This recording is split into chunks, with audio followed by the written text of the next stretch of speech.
Magandang araw kaibigan! Tuloy po kayo sa Felicidad's Channel. Sa mga kwento ng buhay at pag-ibig na hinalukay sa natatagong baul ni Felicidad. Pero bago po tayo magpatuloy, huwag niyo pong kalilimutan na i-like ang video, i-subscribe ang channel, at i-click ang notification bell para lagi kayong updated sa mga parating pa na upload.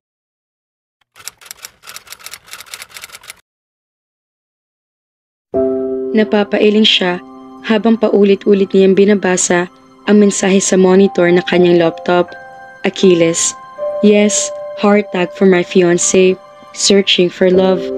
Gusto niyang humanga and at the same time ay maawa sa lalaking ito na basa sa filled out form na ipinadala nito sa kanya ay Jobert Aguilar ang totoong pangalan. Isang agriculturist na nakabasa sa Mountain Province. Ang fiancé na tinutukoy nito ay anak ng kaibigan nitong hasyendero.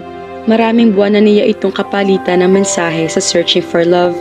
Isa ito sa iilang online friends niya na hindi matatawaran ng galing sa pagbuo ng mga journal entries tungkol sa buhay at pag-ibig na hangong sa sariling karanasan ng mga ito.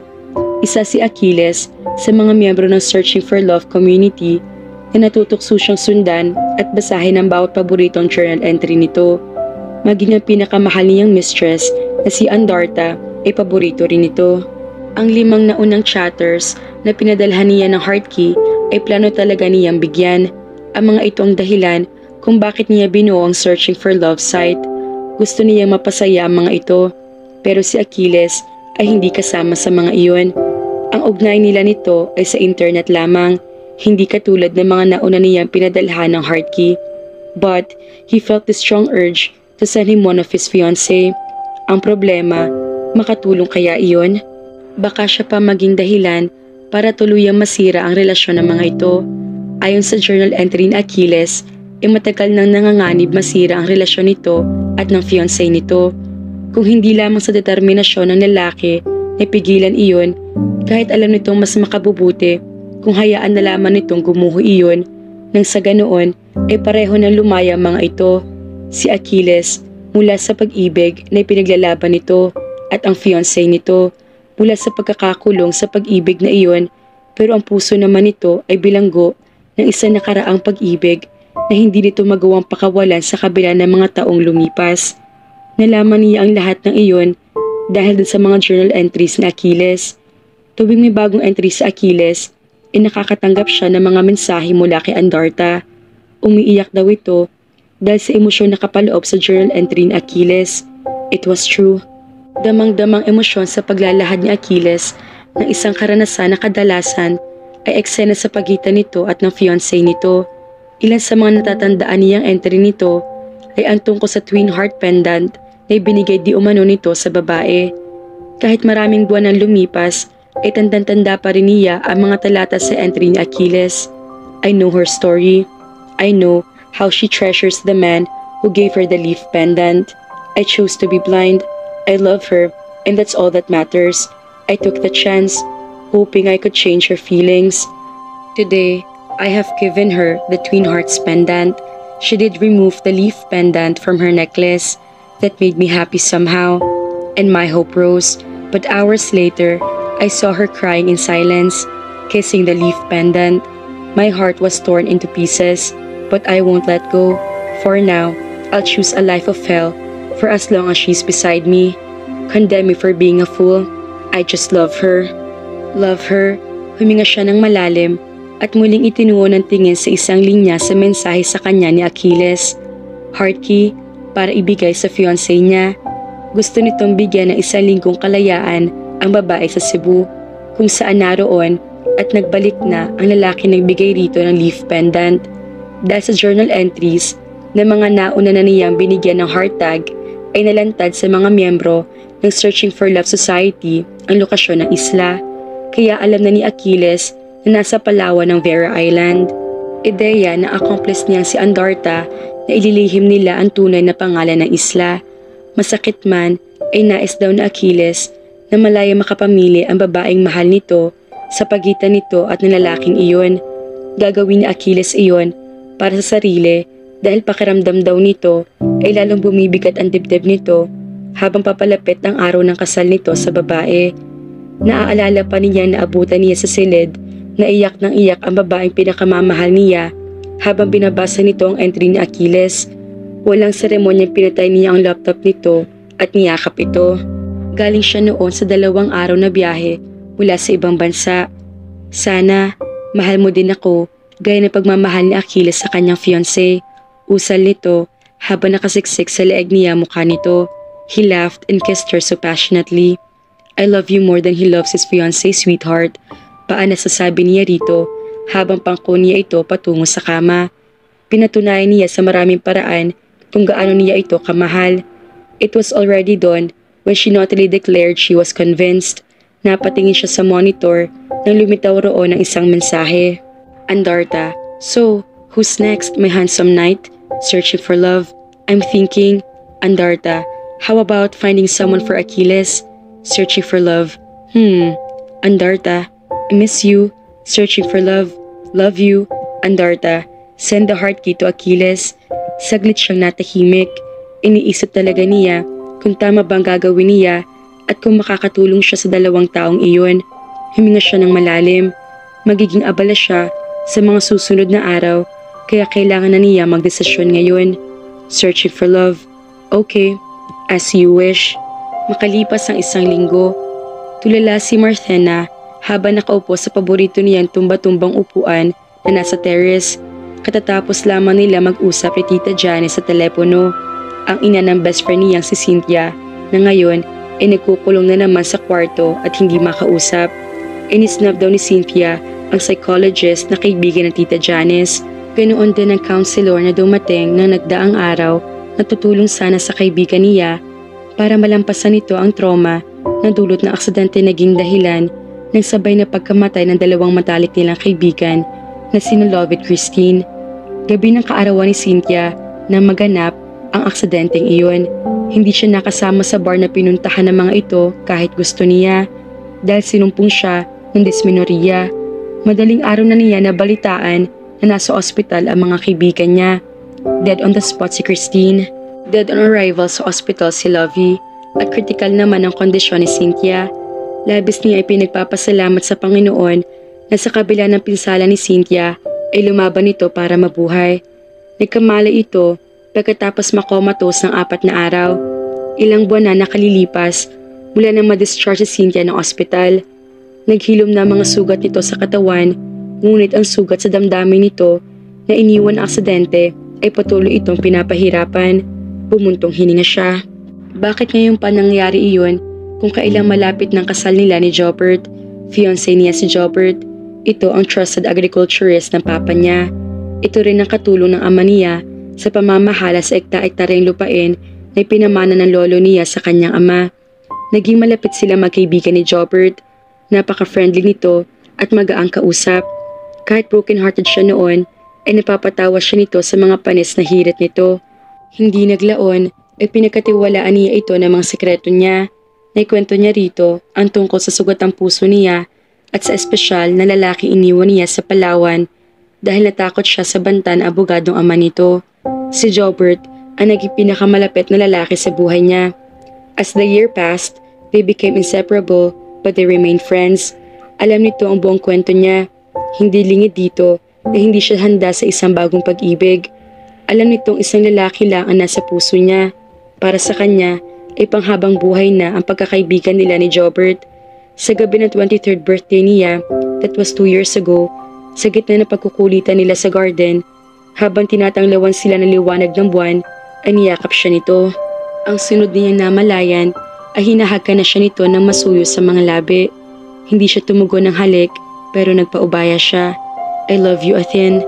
Tila nahihirapang sambit nito habang nakasubsob sa buhok niya. Patawarin mo ko kung hindi ko na kaya magpanggap na kaibigan mo.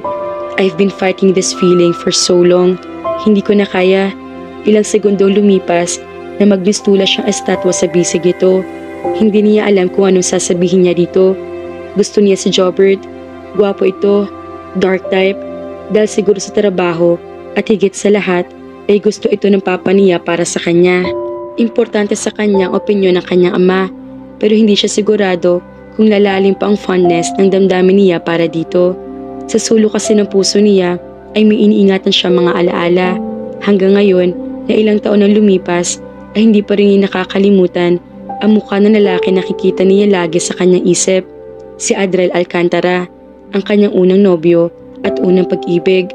Tila may sariling isip na umangat ang kamay niya at hinaplos niya ng leaf pendant ng kanyang kwintas. Bumalik sa isip niya eksena sa pagitan nila ni Adriel kung saan nagsumpaan sila sa puno ng mangga. Han, napapitlag siya, naputol ang daloy ng alaala sa kanyang isip. Wala sa loob ng muling nahaplos niya ang pendant ng kanyang kwintas. Ganap siya natauhan nang maramdaman niya sa kanyang palad ang twin hearts na pendant na bigay sa kanya ni Adriel. Wala na pala sa leeg niya ang leaf pendant. Katulad ng katotohanang wala na rin sa buhay niya ang lalaki nagbigay niyon sa kanya. Nag-angat siya ng mukha kay Jobert. Ang aga-aga mo nakangiting sabi niya dito. Gumanti ito ng ngiti. Pagkatapos ay yumuko ito at hinagkan siya na magaan sa mga labi. Kumusta ang tulog mo? Mababaw lang, sagot niya. Hindi ako matahimik Inaalala ko si Cynthia. Baka kung mapaano siya kung magpapatuloy siyang ganoon. Hindi sa nega ako. Pero hindi ko maiwasang matakot, lalo na kapag naiisip ko na sa mental ward ng boyfriend ni Christine, sabi niya at saka bumuntong hininga. Katatawag lang ni Tita Janice. Nagmumukpok pa rin daw si Cynthia sa room niya. Kaya hayun, napilitan na lang umalis ang counselor na pinapunta ni Tita Janice. Iniisip ko nga kung paano ko siya matutulungang malampasan ang pinagdaraanan niya. She sighed again. Ikaw, sa tingin mo, ano maganda kong gawin para kay Cynthia? Lumapit ito, di tinayo siya. Niyakap siya nito at hinagkan-hagkan siya sa buhok. Dalhin mo siya sa bagong kapaligiran, suwestyon nito. Napaisip siya, tama ito, maaring makatulong kay Cynthia kung lalayo muna sila pansamantala. Pero saan naman sila pupunta? Dumistansya si Jobert at ikinulong nito sa dalawang palad ang mukha niya. Hindi na niya pinansin ang envelope na inilapag nito sa tumba-tumba. Tandaan mo na mahal kita, Athen. Masuyong sabi nito sa kanya. Gusto niya magbaba ng tingin. Sa dinami-rami na pagkakataong sinabi nito iyon, ni minsan ay hindi pa niya ito nagawang sagutin ng diretsyo na mahal din niya ito. Hindi ganoon kadali para sa kanya na sabihin iyon dahil pakiramdam niya ay may kulang. Parang hindi pa buo ang damdaming mayroon siya para dito. O mas tamang sabihin, siya lang ang nag-iisip na mahal niya ito. Bagay na taliwas naman sa ibinubulong ng puso niya. Aaminin kong itinutulak ako ng pagmamahal na iyon na maging mabuti at masama. Mas gusto ko maging mabuti, Athen. Anito, habang matama nakatitig sa kanya. Nagbook ako ng flight para sa inyong dalawa ni Cynthia. Napakurap siya habang nakaawang ang mga labi niya. Sagot ko, ang 1 linggong expenses niyo. Pero mapapagastos ka, aniya. Don't worry. Hindi rin galing sa bulsa ko ang pera. It's a gift. Iniabot nito ang envelope sa kanya at may kung anong kinuha ito mula roon. Allowance, sabi nito na ang tinutukoy ay ang pera na kinuha nito mula sa loob ng envelope. Dollars iyon. Muli ay may inilabas ito mula sa envelope. Pulang card iyon na hugis puso at may nakasulat na fall in love in Vera. Searching for love. Nakakunot ang noong napatitig siya dito. Ngumiti ito. Agad nitong ipinaliwanag sa kanya ang tungkol doon. Pinakinggan niya ito pero hindi niya gaanong naintindihan iyon. Ang tumimo lamang sa isip niya ay mula kay Searching for Love ang package na may vacation treat for a week sa isang isla. Kailangan nila ni Cynthia ang heart key dahil iyon ang gate pass nila. Mysterious chat friend daw ni Jobert ang Searching for Love na iyon. Hindi na siya gaanong nagtanong dito dahil natutukso na siyang pumayag. Makakatulong kasi sa kaibigan niya ang bagong kapaligiran. Saan itong Vera Island na ito? Tanong niya dito. Hindi ito sumagot. Sa halip ay inilabas nito ang isang bond paper mula sa envelope. Sketch iyon. Para siyang sinikmuraan na makita niya ang legend ng airport. Puerto Princesa. Napalunok siya. Pagkatapos ay dahan-dahan siya nag-angat ng tingin dito. Nasalubo ng mga mata niya ang mga mata nito na matama nakatitig sa kanya. Para bang gustong makita magiging reaksyon niya. Ilang segundo siyang nag-apuhap ng sasabihin. Palawan, Athen. Muli siya napalunok. Hindi niya alam na may epekto pa rin pala sa kanyang lugar na iyon kahit pangalan lamang niyon ang naririnig niya. Bakit sa Palawan, Jobert? Pwede naman sa ibang lugar. Nasa Palawan ng isla, hindi siya nakaimik. Bakit para nanghihina siya? 5 taon na nakalilipas, pero bakit sariwa pa rin sa dibdib niya ang ganoong kabog? Adriel, I've researched a little. Nang ibang bansa siya after graduation. After 4 years, nagbalik siya sa Pilipinas. Ngayon, nasa bahay siya ng ama niya, kasama ang pamangkin niyang malapit sa kanya. Anito, alam niya si Adriel ang tinutukoy nito at ang pamangkin ni Adriel na si Krisha. Bakit ginagawa mo mga bagay na to? Bakit gusto mo akong pumunta sa Palawan? Nalilitong tanong niya rito. Sayang ang vacation package. Nakangiting sagot nito, pero may lambong siya nababasa sa mga mata nito. Isama mo si Cynthia. Makakatulong sa kanya ang bagong kapaligiran. Sinulyapan ulit niya ang heart key. Sino naman ang gusto mong mahalin naming dalawa sa islang iyon? Hinaplos nito ang pisngi niya bago ito sumagot. Pronoun sa mga mata nito ang pagmamahal. Grab this chance. Meet him if you want to. Evaluate your feelings.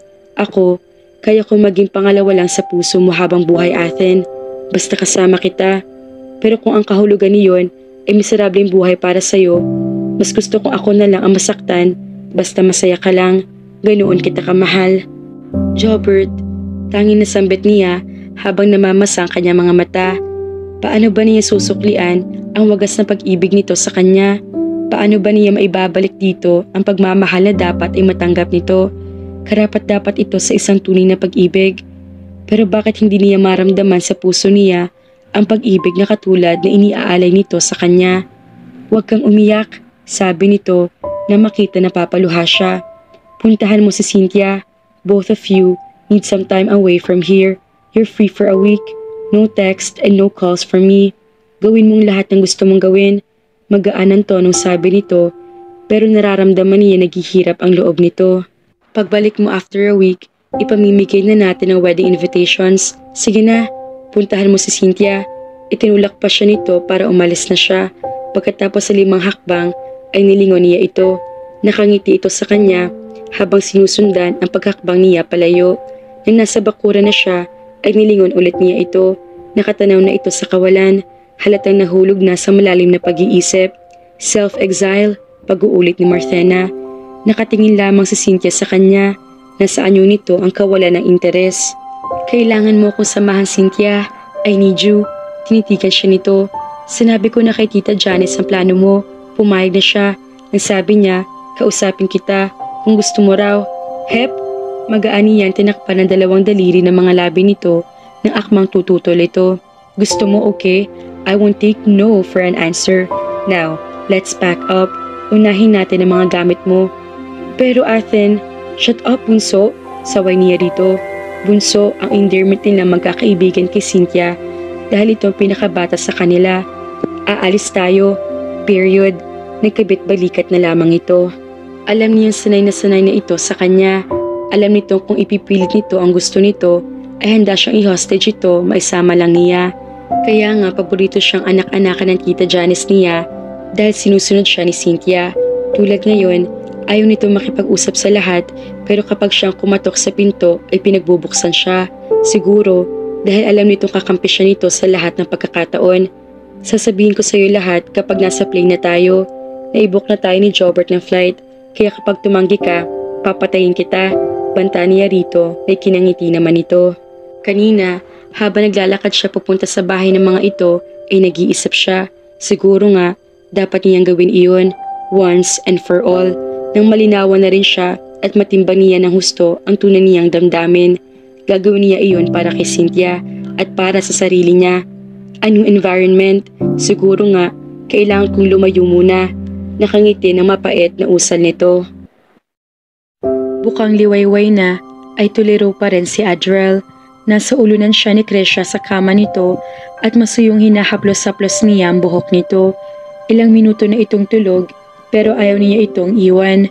Naawa siya rito. Napakabata pa nito para maintindihan ang taglay nitong kakayahan.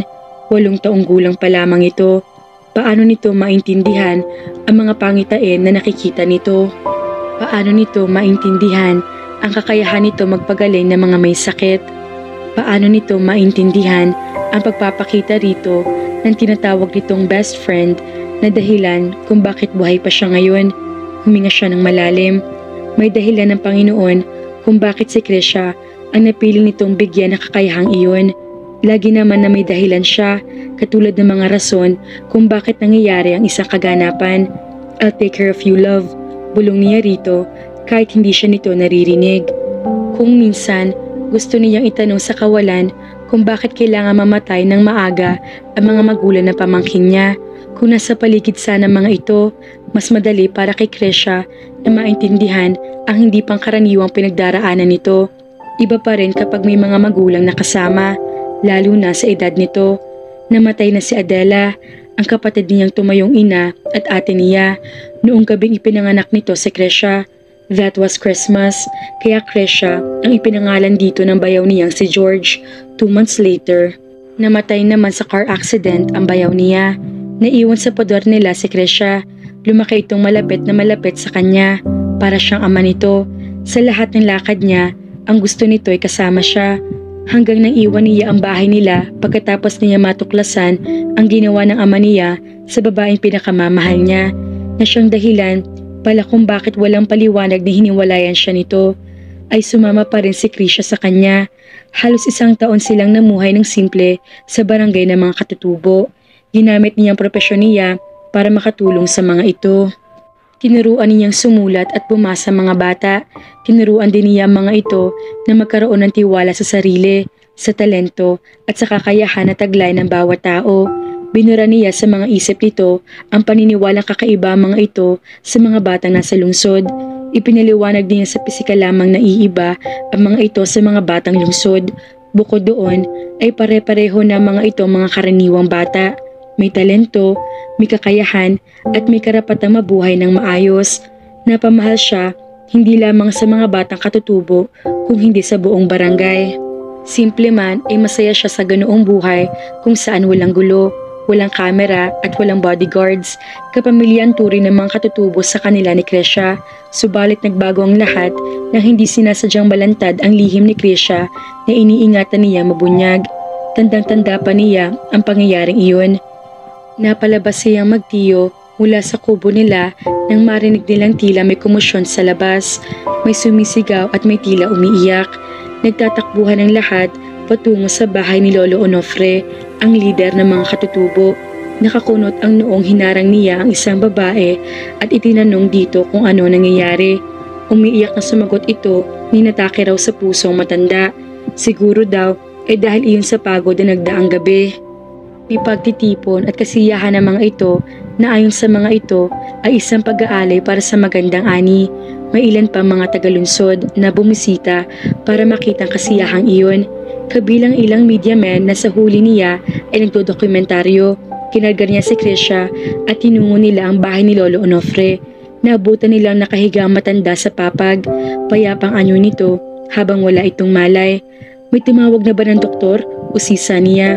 Mayroon na, pero 2 oras pang hihintayin natin bago iyon makarating dito, sagot ng isa sa mga naroon. Iyon ang distansya ng biyahe mula sa lungsod hanggang sa barangay na iyon. Marahang ibinaba niya si Krisha para mapulsuhan niya si Lolo Onofre. Nahinto siya sa aktong pagdama sa leeg nito nang tahimik na hawakan ni Krisha ang kamay ng matanda at inilapat ito sa isang kamay sa dibdib ng matanda. Pumikit ang pamangkin niya. He knew she prayed. Nakamasad siya rito, kaya kitang-kita niyang tila hinaplos ng hangin ang kabuuan nito dahil inilipad-lipad ang mahabang buhok nito. Pero wala naman siya naramdamang hangin dumampyo sa kanyang balat. Nagulat na lamang siya nang maya-maya ay ngumisi ito. Gising na si Lolo, Uncle, inosenteng sabi nito sa kanya. Ginising ko siya tulad ng ginawa ko sa'yo. Sabi ni Jesus noon, pagtiwala lang ako magigising ka at mangyayari iyon. Ganoon din ang ginawa ko ngayon. Nakangiti ng malapad na sabi nito. Nakaawang ang labi niya na bumaling siya sa matanda. Nagbalik na nga ang malay nito na parang walang anuman nangyari dito. Nakangiti ito sa kanila. Oh God, Nag-aalalang usal niya nang maalalang hindi lang sila ni Krisha ang naroon. Kasabay na pag-angat ng tingin ay ang mga kislap ng kamera. Nasaksihan ng mga bisitang mula sa lungsod ang nangyari. Maagap na niyapos niya si Krisha na nasilaw na sa sunod-sunod na flash ng kamera. Kinabukasan niyon ay lumabas sa mga local newspaper ang nangyari. Kumalat din ang balita sa radyo, telebisyon. Pagbalik nila sa bayan, 2 araw pagkatapos niyon ay dinumog sila ng mga tao. Salamat sa mga pari ng basilika, kinanlong sila ng mga ito sa simbahan pansamantala. Kinagabihan niyon ay dinalaw si Krisha ng isang panaginip. Nakita nito na aksidente ang ama niyang alkalde. Ipinagpasalamat niya na sa panaginip ni Krisha ay hindi grabeng pinsala nito. Tumawag agad siya sa bahay nila para balaan ang kanyang ama. 3 araw pagkatapos niyan tumawag, nang patungo naman ito sa Vera Church para sunduin sila, ay naaksidente ito bago pa makarating sa simbahan. Pagkalabas ng ama niya ng ospital, ay nagpasa siyang bumalik na sa bahay nila. Nasa dibdib pa niya ang galit sa kanyang ama, pero kailangan ni Krisha ang proteksyong maibibigay nito. Bumalik siya sa bahay nila, kahit tuwing titigan niya ang kanyang ama, ay naaalala niya ang ginawa nitong pananakot kay Marthena para layuan siya ng huli. Habang buhay niyang maaalala ang ama niya ang dahilan kung bakit nawala sa kanya ang babaeng pinakamamahal niya. Uncle, napakorap si Adriel at niyo ko ang kanyang pamangkin. I'm here, Krisha. Matulog ka lang. Hindi kita iiwang mag-isa dito. Ngumiti ito at muling pumikit. Hinagod niya ang kanyang batok. May kakaibang kabog na pumupuno sa dibdib niya. Hindi niya maiwasang isipin ang sinabi nito na ilang gabi na nito napapanaginipan. Siya naman ang babaeng nasa panaginip ko. Yung kasama niyang bumaba ng bangka. I remember now. Siya yung kasama mo sa picture na nasa wallet mo. Darating sila sa isla, Uncle. Napipikit siya ng mariin. Si Marthena Lainez, ang babaeng tinutukoy nito na nasa wallet niya. Marthena, hindi niya gustong maniwala na isa sa mga susunod na araw ay tutuntong si Marthena sa islang paborito nilang tanawin ni Krisha. Anong gagawin ni Marthena sa pribadong isla na iyon? Anong gagawin nito sa Palawan pagkatapos sa 5 taon na kinalimutan nito ang sumpaan nila? Kaninang umaga lamang ay nagsadya siya sa beach house at kinausap niya ang ilan sa mga gwardya roon. Siguro dahil anak siya ni Mayor Alcantara, mabilis sa sumang-ayon ng mga ito sa pakiusap niyang kung sakaling dumating si Marthena sa isla, ipinakita niya larawan nito na pinalakihan pa niya para mas maliwanag, ay ipaalam kaagad sa kanya.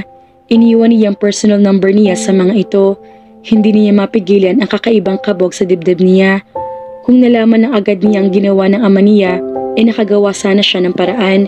Sana ay hinanap niya si Marthena. Sana ay hindi niya pinakinggan ang sakit at galit sa puso niya. Hindi niya matanggap na sumira si Marthena sa sumpaan nila. Wala itong binigay na dahilan.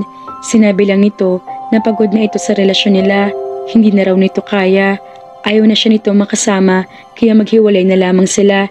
Kinabukasan ay umalis ito ng Palawan kasama ang ama nito. Naiwan siyang durog ang puso at naguguluhan. Lumipad siya papuntang Amerika para makalimot. Isa naman niya noon ay 3 taong gulang pa lamang na si Krisha. Ang tita Delia niya na nakabase na sa bansa ay nag-alaga rito. Pagkalipas ng 4 na taon ay nagbalik siya sa Pilipinas. Re-electionist ang kanyang ama. Nagsilabasan ang negatibo at positibong balita tungkol dito. Hindi niya pinansin ang lahat ng iyon, pero isang balita ang biglang lumabas na hindi niya alam kung saan nagmula. Matapobre daw ito at ang biktima nito ay nobya na nag-iisang anak na lalaki nito. Sino pa bang tinutukoy ng balita kung hindi siya? Nasa isang blind item ang balitang iyon. Hindi man diretsahang pinangailanan sa balita, malinaw ng ama niya ang tinutukoy roon at nabanggitin ang pangalan ng universidad kung saan sila nagtapos si Marthena ay tuminding hinila niya. Kinumpronta niya ang kanyang ama, inamin nito ang kasalanan at humingi ito ng tawad sa kanya. Pinagsisihan na raw nito ang nagawang iyon. Mahabang paliwanag na ibinigay nito pero wala na pumasok sa isip niya. Naguhumiyaw ang sakit sa dibdib at galit niya sa dibdib. Hindi siya makapaniwalang mismong ama niya ang sumira sa magandang relasyon nila ni Marthena. Hindi siya makapaniwalang ang ama pa niya ang dahilan kung bakit tila may patalim na nakabaon sa dibdib niya sa mga taong lumipas. Kinabukasan niyon ay umalis siya ng bahay nila. Natagpuan niya ang sarili sa kalinga ng mga katutubo. Doon niya natagpuan ang bagong kahulugan ng buhay niya. Nasa bangka sina Marthen at Cynthia ng mga sandaling iyon at patungo na rin sa isla. Vera Island? Ulit na tanong nito habang sinisipat ang sketch. Tumango siya. Iginala niya ang paningin sa paligid. Pagbaba pa lamang nila ng eroplano kanina ay kumabog agad ang dibdib niya. Ganoon pa rin ang Palawan. Wala ay yung gaanong ipinagbago maliban sa mas umunlad iyon. At heto, napakaganda pa rin ng dagat. Ang universidad kaya, naroon pa kaya ang punong mangga? Ipinilig niya ang kanyang ulo. Ikakasal na siya. Si Jobert ang magiging asawa niya. Si Adriel ay bahagi na lamang na kanyang nakaraan. Sigurado siyang marami ang nagbago sa buhay nito. Baka nga may asawa na ito ngayon na isang tulad nito na mayaman. Yun naman ang gusto ng ama nito. Marami raw mga pangarap ang ama nito para dito. Hindi raw makapapayag ang ama nito na isang tulad lang niyang sisira sa mga pangarap na rin na iyon. Napangiti siya ng mapait. Nakamit ni Attorney Alcantara ang pangarap nitong mamuno sa bayan. Nagkamali yata ibinotong alkalde ng mga mamamayan. Wala bang ideya mga ito sa tunay na kulay ni Mayor Alcantara? Malapit na tayo, iha. Pagbibigay alam ng bangkero. Napatingin sila ni Cynthia sa direksyong itinuro ng bangkero. Yan ho ang Vera Island? Tanong ni Cynthia. Isla ng pag-ibig, iha. Itanong nyo na lang sa mga gwardya ng lugar kung nasaan ang Vera Island at sinasabi nyo. Nagkatinginan sila ni Chenny. Land of Love, usal niya. Ano kaya espesyal na bagay ang mayroon sa islang iyon? Sayang, at hindi siya gaanong humingi ng detalye kay Jobert. Tuloy, nag-iisip siya ngayon ng mga sagot sa maraming katanungan sa isip niya. Palapit na sa pampang ang bangka nang muli magsalita ang bangkero. Huwag kayong magugulat sa putok ng baril. Isang simpleng senyales lamang iyon na may ibang taong dumating sa isla, sabi nito, at nagpaalam na pagkatapos nilang iabot dito ang halaga na pag-usapan nilang bayad. Nakakailang hakbang pa lamang sila nang pumailin lang ang putok ng baril. Sunod niyon ay may mga lalaking sumalubong sa kanila. Itinanong lang ng mga ito ang pangalan nila. Pagkatapos ay binitbit na ng mga gamit nila. Inihatid sila ng mga ito sa beach house na nakakalula ang ganda. Saglit sila napatanga ni Cynthia. Kapwa rin sila natigilan nang mapansin nilang pare-pareho ang mga surveillance camera sa paligid. Mr. Adriel Alcantara, sabi ng baritonong tinig ng lalaki mula sa kabilang linya. Pasado 10:00 na ng gabi at pauwi pa lamang sila ni Krisha. Dinalaw nila ang mga kaibigan nilang katutubo. Yes, Adriel here. Mahinang pagkumpirma niya at ni Yuko ang natutulog na pamangkin na nakaunan sa kandungan niya. Van ang sinasakyan nila at kasama nila sa loob ang 4 nilang bodyguards. Kailangan niya ang mga ito para protektahan si Krisha sa mga taong sa tuwina ay dumudumog dito. Sa barangay ng mga katutubo ay malay nakakagalang pamangkin niya nang walang dumudumog dito. Kaya gustong-gusto nito nagpapunta sila roon. Paborito nitong kalaro ang mga batang iba-iba naman ang itsura kumpara dito dahil sa maitim na kulay ng mga ito ay hindi naman matatawaran ng kabaitan. Gusto niya ibigay sa pamangkin niya ang isang normal na buhay bilang bata, ang makapaglaro at mag-enjoy sa pagiging bata nito. Gagawin niya ang lahat para mabuhay ito na normal sa kabila ng katotohanan na iiba ito dahil sa taglay nitong gift. Sir Rudy ho ito, sir, anang lalaki mula sa kabilang linya. Napapayos siya ng upo kung hindi siya nagkakamali. Ito ang gwardya na pinag-iwanan niya ng numero niya. Kinokontak ba siya nito dahil dumating na sa isla si... Dumating na ho kaninang pasado 11:00 ang babae na sa larawan. Sa beach house ho sila tumutuloy ngayon. Kasual na imporma nito. Sumikdong dibdib niya. Sa kabiglaan ay napamura siya. Sir, ang akala yata ng kausap nito ay itong minumura niya. Sorry. Paghingi niya ng paumanhin dito, nahagod niya ang kanyang batok. Salamat, Rudy. Papayagan niya ba akong pumasok sa beach house kung sakaling bibisita ako? Isang malapit na kaibigan ko ang gas nyo. Wait, may kasama siya isa pang babae, tama? Oho, sir. Shit, watch over her. She'll commit suicide. Gustong-gusto na niyang sabihin dito pero sigurado siyang kahabang usapan nila dahil mag-uusisa ito ng detalye. Bantayan niyo sila ng mabuti please, sabi na lamang niya. Gagawin ho namin yon kahit hindi niyo sabihin, sir. Okay, I'll be there later at dawn. Pagbibigay alam niya rito, saka sinipat ang kanyang wristwatch. Mahigit 1 oras pa ang biyahe nila bago makarating sa bayan. Ipapaabot ko po sa mga kasamahan ko na papasukin kayo, sir. Yes, please. Thank you. Welcome ho. Tinapos na niya ang tawag. Pagdating niya sa bahay, ikinausap niya ang kanyang ama. Humingi siya ng pangalan ng isang reliable agency na maaari niyang pagkuhanan ng tao na magbabantay kay Marthena at sa kasama nito may death wish.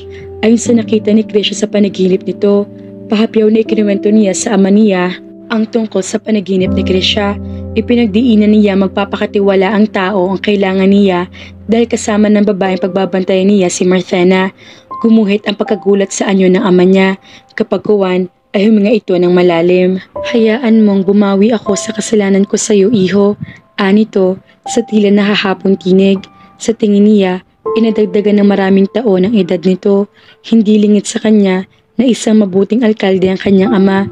Pero hindi na kailanman mabubura sa isip niya ang ginawa nito sa babaeng mahal niya noong wala pa ito sa politika at isang abogado pa lamang ito na mataas ang ambisyon. Ako nang bahala sa mga kaibigan mo. Tatawagan ko bukas din ang isang kaibigan para magpadala ng tao sa isla. Ibigay mo sa akin ang ilang impormasyon tungkol sa babaeng ito na kasama ni Marthena. Sabi nito, tumango siya at iniwan na niya ito sa silid nito. Nagpa siya si Marthena na lumabas na lamang ng madaling araw na iyon. Hindi niya alam kung bakit sa kabila ng pagod ay mababaw lamang ang naging tulog niya. Siguro, dahil hindi panatag ang puso niya. Hindi niya maintindihan kung bakit mula nang tumuntong siya sa isla na iyon ay hindi na naging normal ang pintig ng puso niya. Masarap maglakad-lakad sa dalampasigan ng ganoong oras.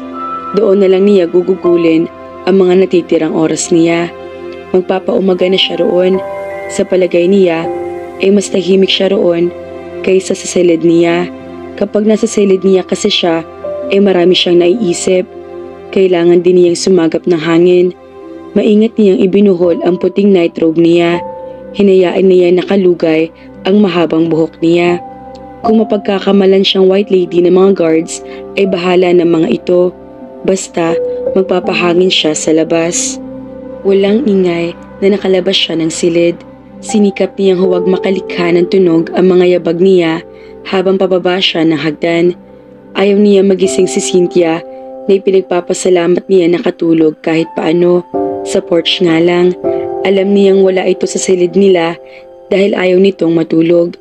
Nahuhulaan na niya lumabas din ito ng gabing iyon at nagtungo sa tabing dagat. Ma'am, nagtatanong ang tingin sa kanya ng gwardya sa gate na makita siya. Gusto ko lang magpahangin sa tabing dagat, guard. Umaga naman na, right? Will I be safe there? Tumingin ito sa kasama nito. Nag-usap ang mga mata nito kapag kuwan ay binuksan ng isa sa mga gate. Safe ho kayo, ma'am. Huwag ho kayo mag-alala. Umiti siya sa mga ito bago siya naglakad patungo sa dalampasigan. Nang naroon na siya, ay pinuno niya ng hangin ang kanyang mga baga habang patuloy sa marahang paglalakad. Gusto niya mag-walk exercise. Maya-maya, inaramdaman na niya sa kanyang mga binti ang epekto ng paglalakad niya. Tumigil siya at tumanaw na lamang sa karagatan. Nag-uumpisa nang sumikat ang araw sa silangan. Ilang segundo niyan tinitigan iyon. Bagong araw na naman. Athen, anang tinig mula sa kanyang likuran. Hindi niya maintindihan kung bakit nag-iba ang pintig ng puso niya. Unti-unting pumihit siya upang harapin ang taong tumawag sa pangalan niya. Sa dilim na unti-unti ng tinatalo ng liwanag, ay malinaw niya na pagmasdan ang kabuuan nito. Magandang tindig, malapad na dibdib, proud na mga balikat. Napasinghap niya nang dumako sa mukha nito ang mga mata niya. Pakiramdam niya ay naparalisa siya sa kanyang kinatatayuan. Magdamag na laman ang isip niya ang lalaking ito. Nanatili nakatingin lang din ito sa buong mukha niya na para bang tinitiyak nito sa sarili niya na siya ang naroon at hindi produkto lang ng imahinasyon nito. Humakbang ito papalapit sa kanya. Gusto niyang umatras, ngunit tila ibinaon ng malalim sa buhangin ang mga paa niya. Sa bawat hakbang nito papalapit sa kanya, ay pabilis din ang pabilis ang tibok ng puso niya. Are you really here, Adriel? Paglapit nito sa kanya, ay masuyong hinapit nito ang baywang niya at buong pananabik na hinagkan siya sa kanyang mga labi. Kagyat siyang pumikit. The warmth she felt was familiar. Adriel, ikaw nga, magkasabay na usap nila. Hindi ko maaring pagkamali sa iba mga labi mo, Athen. Nang pakawala nito ang baywang niya, ay saka lamang siya natauhan. Kaagad siyang umatras ng 2 hakbang. Napalunok siya sa hindi niya maipaliwanag na pakiramdam nang halikan siya nito. Ganoon pa rin mapakiramdam niya. Para ba nakalimutan niya ang lahat ng bagay sa paligid niya at ang mga labi na lamang nito ang nararamdaman niya. She felt the familiar weakness too. Tanging si Adriel lang ang may kakayahang iparamdam sa kanya ang ganoong kasarap na sensasyon. 5 taon na nakalilipas. Hindi ba dapat ay hindi na siya makaramdam ng ganoon? Ikakasal na siya kay Jobert. 5 years, Athen. Kumusta ka na? I'm okay. Thanks. Ikaw? Miserable. Kaswal ang sagot nito na hindi niya alam kung anong ibig nitong sabihin. Blanco ang anyo nito. Maliban sa matamang titig nito, ay wala na siya mabasang damdamin sa mga mata nito. Matagal na pinagmasdan siya nito na para bang tinatansya nito ang damdamin niya. Nang hindi pa rin siya umimik, ay huminga ito ng malalim. Anyway, importante sa Jaco, kaya kita pinuntahan. Sabi nito, na mga sumunod na sandali ay naglalahad na ito ng tungkol sa panaginip ni Krisha na siyang dahilan kung bakit nalaman nito ang pagdating nila sa isla. May kakayahan si Krisha na makita ang mga pangyayari magaganap pa lamang. Pagkatapos itong ikwento tungkol sa kakaibang kakayahan na pamangkin nito, ay kinuwento naman nito ang tungkol kay Cynthia na napapanaginipan ng bata. Bukod sa nalaman niya mula kay Adriel, marami rin siyang nabasa tungkol sa precognition. Naniniwala siya roon. Iilan lang ang may taglay na ganoong kakayahan. No, hindi ako papayag na mangyari kay Cynthia ang sinasabi mo. Babantayan ko siya minuminuto kung kinakailangan. Mariing sabi niya. Hindi sumagi sa isip niya na suicidal ang best friend niya. Pero kung ganoong naging distant ito at malulungkutin, hindi malayo magkatotoo ang napanaginipan ni Krisha. Hindi na kailangan. May magbabantay sa kanya sa mga susunod na araw para matiyak ang kaligtasan niya. Kailangan ko lang ng ilang personal information tungkol sa kaibigan mo at picture na rin niya. As in ngayon na, napatingin siya sa beach house. Yes, sige, sumama ka na sa beach house. Ibibigay ko ang hinihingi mo. May pakiusap lang ako. Pakisabi sa taong papadala mo, huwag niyang babanggitin kay Cynthia ang tungkol sa panaginip ni Krisha o ang dahilan kung bakit siya nito binabantayan. Dinala ko rito ang kaibigan ko para makalimot sa trauma na dulot ng aksidente, hindi para ipaalala iyon. I understand, sabi nito.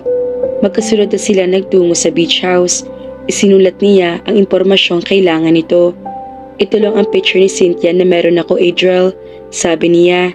Sabay abot dito ng close-up picture ng kaibigan niya na nasa wallet niya. Sinipat iyon ni Adriel. Okay na ito, anito, at inilagay na nito iyon sa wallet nito. Hanggang kailan kayo rito? 1 week. Tumango ito. Kapag kuwan, ay tumingin ito sa kanya ng mataman. I can't believe you're really here. Mahinang sambit nito. Nag-iwas siya ng tingin. Ako rin, Adriel. Hindi ako makapaniwala na sa harap kita ngayon. Mas gusto kong paniwala ang panaginip na lamang ang lahat dahil doon sa panaginip ko lang nagagawa ang lahat ng gusto kong gawin sa'yo nang wala nasasaktan.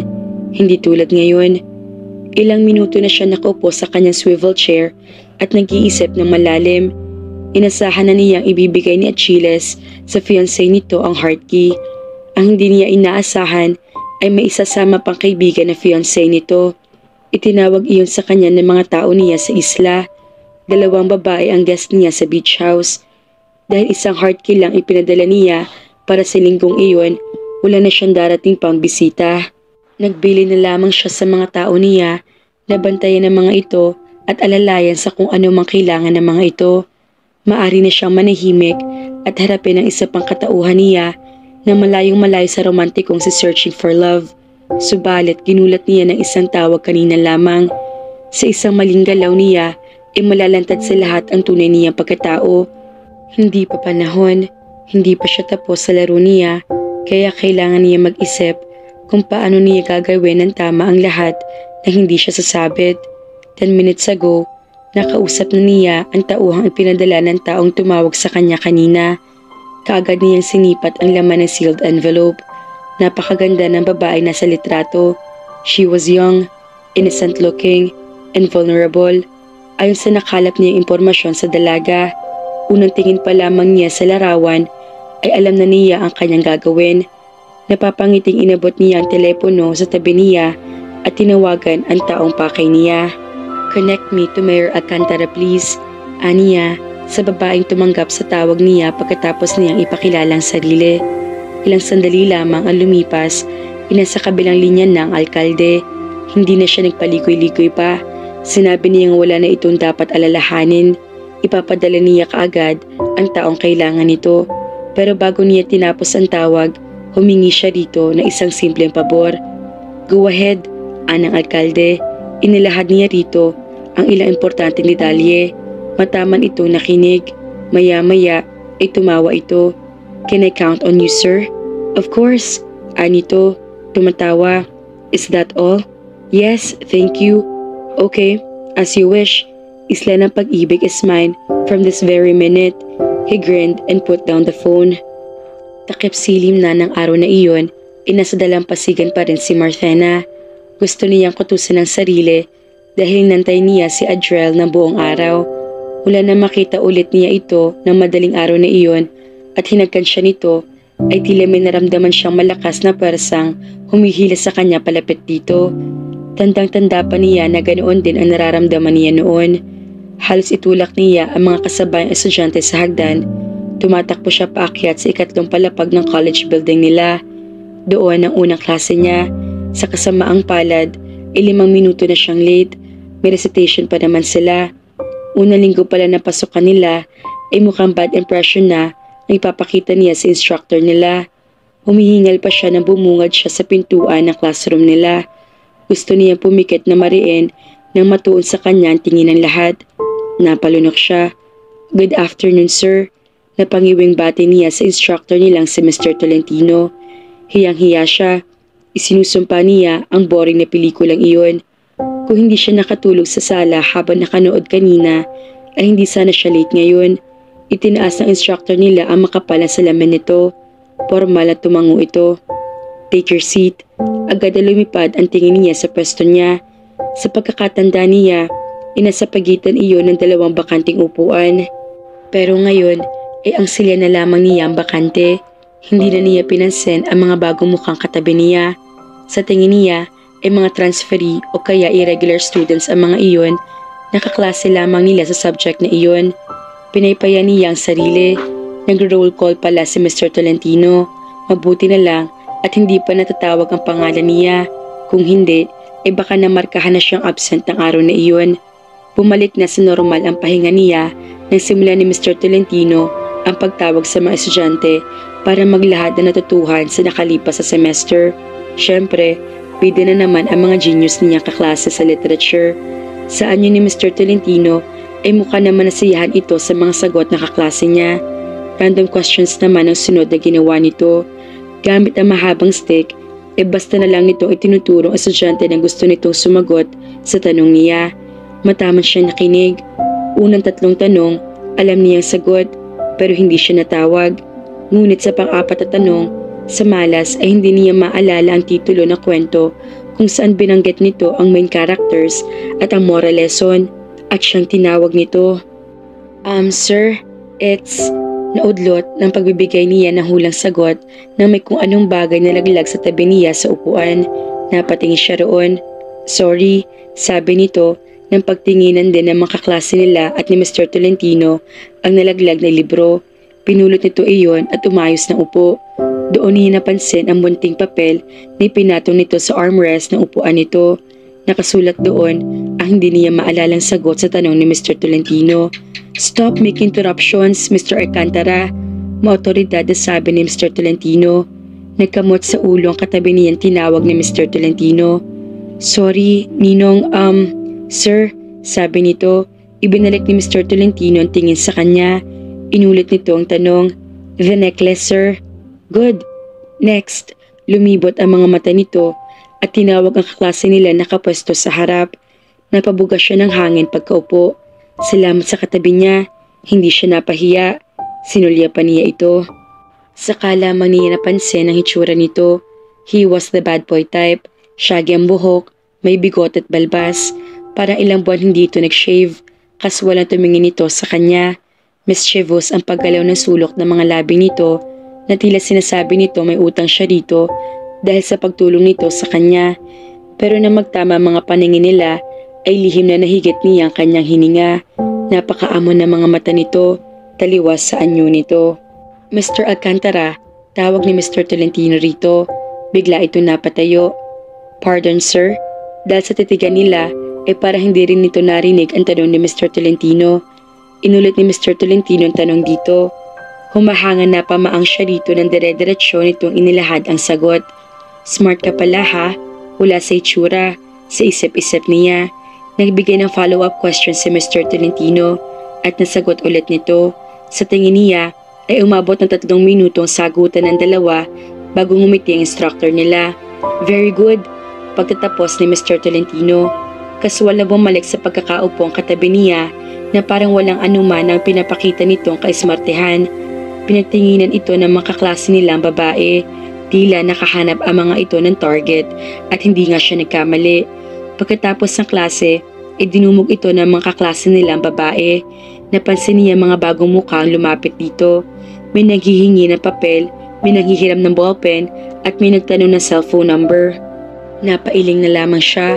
Some girls, ang inaasahan niya ay makikipagharutan ito sa mga babae. Pero iba pala ang naglalaro sa isip nito. Binigyan nito ang humingi ng papel at inabutan naman nito ng ballpen ang nanghiram niyon. My number is private, sabi nito sa nanghihingi ng cellphone number nito. Selosa kasi ang girlfriend ko. May girlfriend na pala, sabi niya sa kanyang isip habang sinasamsam ang mga gamit niya. Girlfriend? Maarting ulit ng isa sa mga babae na kapaligid dito. A regular student din ang babae. Bagong kaklase nila kaya hindi niya kilala. Siya, naudlot ang aktong paghakbang niya palayo sa upuan niya nang maramdaman niyang lahat ng pares ng mga mata ay nakatingin sa kanya. Napatingin siya sa mga ito. Ako? Nanlalaki ang mga matang tanong niya dito. Sabay turo sa kanyang sarili. Siya raw ang girlfriend nito? Kailan pa? Humakbang ito palapit sa kanya. Don't deny me babe, maagang sabi nito at walang seremonya hinagkan siya sa mga labi. Pumagsak sa sahig ang kip-kip niyang libro at notebooks. Napangiti si Marthena. Ang naalala niya ay ang unang araw na nagtagpo sila ni Adriel. Second year college siya noon. Transfer naman ito mula sa isang universidad sa Maynila. Pagkatapos ng palabas na itong iyon ay hindi na ito humiwalay sa kanya. Hindi raw niya ito maaring itaboy dahil may utang na loob siya rito sa pagtuturo nito sa kanya ng sagot sa tanong ni Mr. Tolentino. Nang nalaman niyang ninong pala nito, pinagbigyan niya ito. Tutal, gusto lang naman itong takasan ang mga babaeng umaaligid dito kaya ginagamit siya nito. Naging magkaibigan sila. Habang tumatagal na magkasama sila, ay mas nakilala niya ito. Hindi pala itong bad boy na tulad ng unang akala niya. Mabait ito, may respeto sa mga babae at nakatatanda rito. Matalino at ang pinakagusto niyang katangian nito ay maawain ito at may puso sa mga less fortunate. Minsan nasa fast food restaurant sila at kumakain, may 2 batang pulube na nahagip ang tingin nito na pinalalayo ng gwardya sa pinto ng fast food. Bigla na lang itong lumabas at inakay 2 bata papasok sa fast food. Pagkatapos itong iwanan ay nagbababa lang tingin ng gwardya. Pinaupo nito sa katabi nilang mesa ang mga bata at nag-order ng pagkain sa mga ito. Kapag Sabado, sa isang lugar lang niya ito nakahanap, sa gilid ng simbahan, malapit sa universidad. Kahalubilo nito ang mga batang kalye. Tinuturuan ng mga iyon na bumasa at sumulat. Bukod doon, ay sagot pa nito ang lunch ng mga bata. Kapag hindi siya busy, isinasamahan niya ito sa hobby nitong iyon. Namalay na lamang niya na hulog na ang loob niya dito. Kinimkim niya iyon dahil kaibigan lang naman talaga ang turing nito sa kanya. Nagkunwari lang ito na may gusto sa kanya para maitaboy ang mga babaeng lumalapit dito. Pero nagbago ang lahat nang tahimik siyang lapitan nito sa likuran ng college building nila. Saksi ang punong mangga roon sa pagtatapat nila ng damdamin para sa isa't isa. Ipinilig niya ang ulo. Hindi na niya dapat binabalik-balikan pa ang mga alaalang iyon. Lalo lang siyang nahihirapan. Athen, tawag ni Adriel kay Marthena. Mula sa naglalakbay ni isip, ay nilingon siya nito. Ngumiti ito nang makita siyang palapit dito. Wala itong ideya na kumpleto ng araw niya sa isang ngiti lang nito. Kanina pa niya ito lihim na pinagmamasdan habang nakatingin ito sa malayo. Alam niyang iyon ang pwestong paborito nitong puntahan kapag may vacant class sila. Niyaya niya itong kumain sa kantin kanina, ngunit tumanggi ito. Ang sabi nito ay magre-research ito sa library. Dahil gutom na talaga siya, ay naghiwalay sila. Dala ang pagkain na binili niya para dito, ay hinanap niya ito sa library, ngunit wala ito roon. Nahulaan na niya kung saan niya ito matatagpuan, doon sa likuran ng college building sa ilalim ng punong mangga. You lied to me. Ako sa niya rito at umupo sa tabi nito. Nakaupo sila sa ugat ng punong mangga. Niabot niya rito ang sandwich at coke and can. Galing ako sa library. Sorry, nagbagong isip ko eh. Tinamad ako mag-research. Hindi ka tinamad. Wala ka talagang balak na pumunta sa library. Paano mo nalaman? Nang gigigil na ginulo niya ang buhok nito. Tinabig nito ang kamay niya. Ano ka ba? Katatapos ko lang magsuklay eh. Sinimula nitong kainin ang sandwich. Tila, gutom na gutom ito. Napailing siya. May problema ba ito? Athen, tumingin ito sa kanya sa pagitan ng paglagok nito ng coke. Why? Anong why? May ginawa ba kung hindi mo nagustuhan? Ha? Para kasi hindi mo nakagustong kasama. Nakatitig na sabi niya rito. Napalunok ito. Kapag kuwan ay inalayo nito ang tingin. Tahimik na ito sa sumunod na sandali habang panay ang kagat nito sa sandwich. Umisod siya palapit dito at hinawakan ang bisig nito. Adriel, malapit ang next class natin. Pag-iiba nito sa usapan. Mabilis sa binalot nito ang hindi na nito inubo sa sandwich at tumayo na ito. Sa kilos nito, inatiyak niyang may problema sa pagitan nila. Hindi niya binitawan ang bisig nito, kaya hindi ito nakalayo. Hinila nito ang bisig, pero lalo niyang hinigpitan na pagkakahawak doon. Gusto niyang tignan siya nito sa mga mata para mabasa niya roon kung ano nasa loob nito. Matagal na niyang napapansin na tila napapasok itong tumingin sa mga mata niya na para bang may nais itong itago. Ilang segundong lumipas na tahimik lamang sila. Hindi na ito tuminag sa harap niya pero hindi pa rin ito tumitingin sa kanya. What is it? May problema ba tayo? Masuyong tanong niya rito. Hinawakan niya ito sa balikat. Hindi pa rin ito umimik. Nanatili nakatungo ito. Pumuntong hininga siya. Magsalita ka naman please. Sinapo niya ang baba nito at inapuhap ang mga mata nito. Nagulat siya nang mangilid ang mga luha sa mga mata nito. Samot-saring emosyon ang nabasa niya sa mga mata nito. Sorry Adriel, nahihirapan na kasi ako eh. Kaya naisip kong umiwas na lang.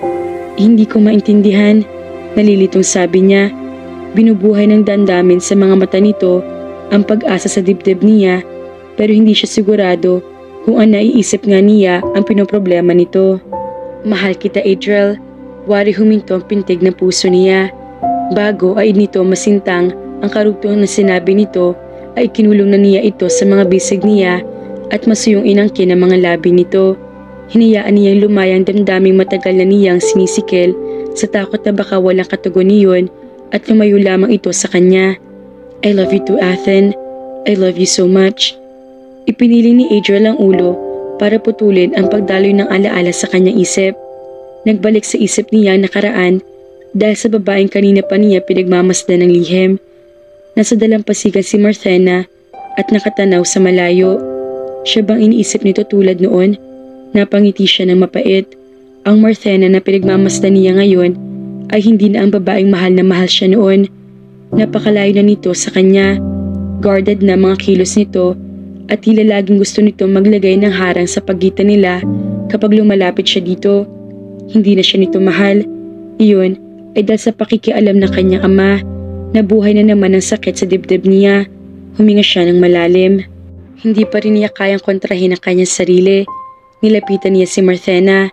Alam ni Marthena na hindi na siya nag-iisa sa dalampasigan. Hindi pa man siya lumilingon, ay alam na niya kung sino nasa likuran niya base sa pagbilis ng pintig ng puso niya. Iyon siguro ang isang bagay na hindi kailanman may papaliwanag ng siyensya. Sa marahang kilos ay lumingon siya. Otomatiko ang pagngiti ni Adriel na magtama ang mga mata nila. Napansin agad niya na wala ng balbas at bigote nito. Ang maangong mga mata pa rin nito ang pinakagusto niya sa mukha nito. Kung tumingin ito, ay para bang hindi nito kayang manakit kahit ng insekto. Para bang ang propesyon nito ay mahalin at ingatan ang lahat ng mga nasa paligid nito. Minahal at iningatan siya nito noon. Bigla niyang binawin tingin nito. Hindi siya maaring basta na lamang magpadala sa nararamdaman niyang iyon para dito na hanggang ngayon ay naroon pa rin. Hi, bati nito na nasa tabi na niya ito. Kumusta kayo ni Cynthia? We're fine. Palagi nakamatsyag si Jude sa kanya. Ikaw, wala ka bang guards na bumubuntot sa'yo? Biro nito na lalo lumawak ang pagkakangiti. Wala eh. Buti na lang. Pupulbusin ko sila. Natawa siya sa biro nito. Bayolente ka na ba ngayon?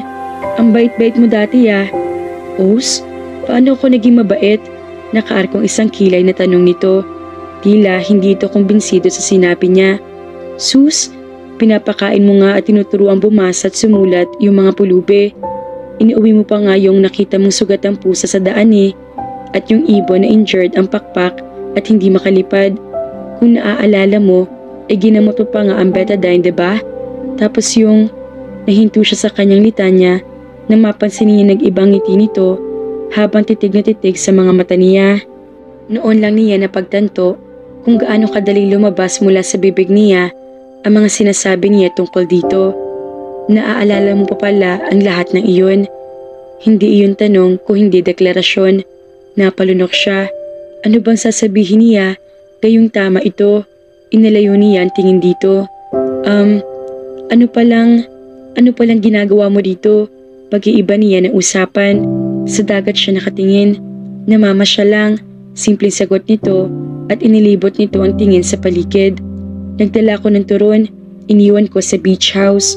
Naumid na naman ang dila niya. Turon, ang paborito niyang papakin noong bilang substitute na junk foods. Kapag nagre-review sila noon, ay ito lang ang nag-aaral ng aral. Siya naman ay kain ng kain. Kapag busog na siya, isa kaniya ito tutulugan. Pero hindi naman siya nito pagbibigyan. Sa halip, isasabuyan siya nito ng tubig hanggang magising ang diwa niya. Hindi ito titigil hanggat hindi niya hinaharap ang mga libro niya. Utang niya rito kung bakit tumaas ng gusto ang grades niya noon na labis ay kinatuwa ng ama niya. Gusto sana niyang tanungin ito pero pinigil niya ang sarili. Kung umakto ito, ay para bang wala mga taong dumaan sa pagitan nila. Hindi na ba ito galit sa kanya sa pananakit niya rito noon? Tandang-tanda pa niya ang nanguusig at namamasa mga mata nito noon pero hindi ito nagbitiw kahit isang masakit na salita laban sa kanya. Babalik ako bukas. Isasama ko si Krisha dito. Kung gusto niyang mamasyal si ni Cynthia, pwede akong tourist guide niyo. Okay, maikling sagot niya. Hindi na ito nagsalita pa. Tumanaw rin dito sa karagatan. Maya-maya, naramdaman niyang tinawid nito ang distansya sa pagitan nila. Halos maglapat na mga braso nila. Naroon pa rin ang tila bultahe ng kuryente na gumagapang sa mga ugat niya kapag hinahawakan siya nito. Aktong, didistansya siya rito pero tila nahulaan nito iyon. Agad pumulupot ang isang braso nito sa baywang niya. Nakulong siya sa yakap nito. Adriel, hindi niya maikakaila na gusto niya nakakulong sa mga bisig nito. Magpapaalam lang ako, bulong nito at humigpit ang pagkakayakap sa kanya. See you tomorrow. Pumitaw ito. Kapag kuwan ay tumalikod na at naglakad palayo. Sinundan niya ito ng tingin. Malakas ang udyok ng kalooban niya na habulin ito at yakapin ng mahigpit para pigilan ito sa paglayo. Dagling inalayo niya ang tingin dito. Sa pagkalito nararamdaman niya na pagtanto niyang mali ang ginawa niyang pagpunta sa lugar na iyon. Siguro, kung hindi sila nagtagpo ulit ni Adriel, mas madali para sa kanya magpakasal kay Jobert. Ngayon, naiisip niyang mali ang gagawin niyang pagpapakasal at pagtanggap sa singsing at pag-ibig na kanyang nobyo. Naalala niya itinago niya engagement ring niya habang nasa eroplano sila ni Cynthia. Kaya ba niyang basta na lamang talikuran ang lalaking labis na nagmamahal sa kanya para sundin ang hiling ng damdamin niya makasama si Adriel? Nakita niya sa kanyang isip ang mga masayang eksena sa pagitan nila ni Jobert, kung gaano ito kabuti sa kanya at kung paano siya nito ingatan at mahalin. Para mas mapapadali yata ang sitwasyon niya kung magpapakalunod na lang siya sa dagat. Mabigat ang dibdib na iniwan niyang dalampasigan bago pa siya matukso magpakalunod. Bandang 7:00 ng gabi ay bumuhos na ang malakas na ulan kaya napilitan si Adriel na manatili muna sa beach house. Ang 2 bodyguards nito ay abala nakikipagkwentuhan sa mga gwardya. Sina Jude at Cynthia naman ay nagkukwentuhan sa music room. Nakahalata niya napapalapit ang loob ng best friend niya kay Jude. Natutuwa siya makita may sigla na ulit ang kilos nito at umaabot ng ngiti nito sa mga mata nito. Kung si Jude ang makakatulong para mapadali ang paglimot ng kaibigan niya sa trahedyang pinagdaraanan nito, ay habang buhay niya ay pagpapasalamat ang pagdating dito sa isla. Lumabas siya ng silid ni Chini at bumaba siya. Nadatnan niya si Adriel na nasa tapat ng bintana sa sala. Mukhang pinapanood nito ang pagbuhos ng ulan. Hindi niya napigilan ang sariling huminto sa puno ng hagdan at pagmasdan ng likod nito. Ano kayang iniisip nito ng mga sandaling iyon? Bigla siyang kumilos nang makita niyang tila lilingon nito. Humakbang siya patungo sa kusina. Para naman hindi siya magmukhang tanga na wala naman siyang gagawin doon, ay nagsanli na lang siya ng juice sa baso. Kwentuhan mo naman ako, Athen. Mutik na niya mabitawan ng baso ng juice. Si Jude, nililibang si Cynthia. Ang mga guard sa labas at mga kasama ko, abala nagkukwentuhan. Samantalang ako, mag-isa at nakatanaw na pumapatak ang ulan dahil wala makausap. Maawa ka naman, anito na pinaamo pa ang anyo. Napangiti siya, ngumiti rin ito at nilapitan siya. Bakit nakapantulog ka na? Ready ka na ba for bed? Ginulo nito ang buhok niya. Pinisil naman niya ng mariin ang ilong nito bilang ganti sa panggugulo nito sa buhok niya. Nagtama mga mata nila at kapwa sila natigilan. Maya-maya, isabay rin sila natawa. Pakiramdam niya ay biglang umikot ang orasan pabalik sa nakaraan. Ganoon sila lagi noon. Pwede pa naman tayong tumawa ng ganoon, right? Sabi nito maya-maya. Hindi siya umimik. Pinindot nito ang tungkil ng ilong niya. Natawa siya. Hinampas niya ang bisig nito. Sumagot ka. Pwede pa naman, diba? Hindi ka ba galit sa akin? Nanulas na iyon sa bibig niya bago pa niya namalayan. Tinitigan siya nito. Kapaguan ay unting gumuhit ang matapis ng ngiti sa mga labi nito. Naramdaman mo bang may galit ako sa'yo? That's why I'm asking you. Dapat galit ka sa akin, Adriel. Dapat mong malaman na hindi ako galit sa'yo. In fact, namiss nga kita. Napakagaan na pagkakasabi nito niyon na para ba isang biro lang iyon. Bagay na taliwas sa intensidad na nababasa niya sa mga mata nito. Ako ba, hindi mo na-miss Athen? Please what? Pumihit siya at mabilis na nilampasan nito. Gusto niyang umiwas dahil kaunti na lang ibibigay ng depensa niya sa mga simpleng pahayag nito. Why are you avoiding me? Pahabol na tanong nito. Hindi siya umimik. Itinuloy niya ang paghakbang. Marthena, malakas sa tawag nito sa kanya. Lalo niyang binilisan ang paghakbang palayo rito pero naabutan siya nito sa may puno ng hagdan. Pumulupot ang mga bisig nito sa baywang niya at kinabig siya palapit sa katawan nito. Napasandal siya sa matipunong dibdib nito. Gustong tumulo ng mga luha niya nang maramdaman niyang init ng yakap nito mula sa likuran niya. Gusto niyang pumihit para tugunin ang yakap nito pero mali iyon. Napapikit na lamang siya. Adriel, ilang sekundong yakap siya nito sa gitna ng katahimikan sa pagitan nila. Habang tumatagal na magkayakap sila, pakiramdam niya ay lalo lumalalim ang pagkakabaon ng animo matulis sa patalim sa dibdib niya. Lalo niyang nararamdaman na komplikado ng lahat sa pagitan nila ngayon. May isang Jobert na sa buhay niya at kung sakaling pagbibigyan niya ang sarili niya, nasa pagitan naman nila ni Adriel ang ama nito at ang ama niyang ayaw marinig ang pangalan ni Mayor Alcantara. Kaya ba niyang kalimutan ang lahat ng bagay na nasa pagitan nila ni Adriel? Ipinihit siya nito paharap dito. Nag-iwas siya ng tingin pero sinapo nito ang baba niya na para bang gusto nitong basahin sa mga mata niya ang tunay niyang damdamin. Itutulak sana niya ito, pero bago pa man niya magawa iyon, ay bumaba ng mukha nito at siniil siya ng halik sa mga labi. Mapag-angkin ang halik nito, para ba nagala ito sa tangkang paglayo niya rito, kaya gusto nitong iparamdam sa kanya na kayang-kaya pa rin siya nitong paamunin sa pamamagitan ng isang halik lang. Napaungo siya sa pagpoprotesta nang lalo pang lumalim ang halik nito. Pinilit niyang sagipin ang huwisyo na naunti-unti na nagdadaig ng kaaya-ayang sensasyong dulot ng halik nito. Tinangka ulit niyang itulak ito sa dibdib, pero mahigpit ang pagkakahipit nito sa baywang niya. Hinuli pa nito ang dalawang bisig niya at isinampay ang mga iyon sa balikat nito habang patuloy ito sa paghalik niya. Hindi niya namalayang pumikit na pala siya at nagpapaubaya sa halik nito. Humigpit ang pagkakayakap nito sa kanya, kasabay ng pagbabago nito sa paraan ng paghalik sa kanya. He kissed her thoroughly and deeply, then he breathed. He kissed her again, gentle and slow, then deep and hard again.